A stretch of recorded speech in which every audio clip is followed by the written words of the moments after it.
Autre idée de visite, la Biennale d'art contemporain d'Autun qui a démarré ce week-end au musée Rolin, mais aussi dans un lieu insolite, l'ancienne prison de 1848, restée dans son jus. C'est un reportage fait avec Anthony Borloo.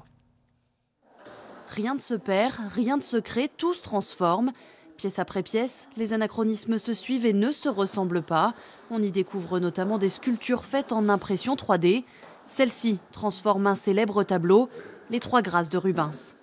C'est une rencontre entre des moyens artistiques classiques avec la digitalité d'aujourd'hui et avec une forme d'impression qui est tout nouveau, mais qui est beaucoup employée par des sculpteurs pour faire des maquettes de leurs œuvres d'art.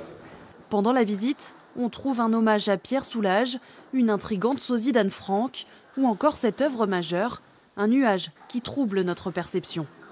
Tout de suite, notre savoir dit c'est un nuage. Mais quand vous vous approchez, vous voyez très clairement que c'est du plastique.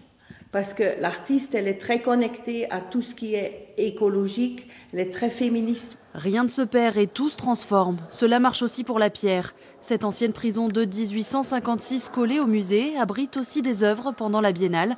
Un mélange des genres qui a bien inspiré quelques sculpteurs.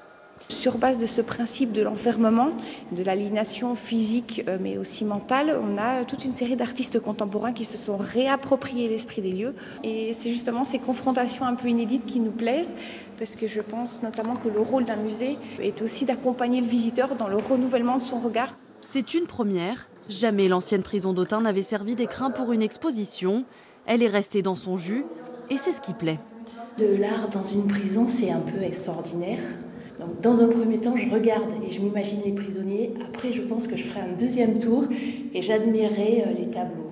Confronter l'ancien avec le moderne, c'est une bonne chose. J'aime bien moi, ça. Ouais. Est-ce qu'on en vient à oublier qu'on est dans une prison du coup ? Un petit peu quand même. Ici, la transformation doit même se concrétiser. En 2022, l'ancienne prison sera rénovée pour être définitivement rattachée au musée Rolin, ce qui annonce déjà de nouvelles biennales d'art contemporain.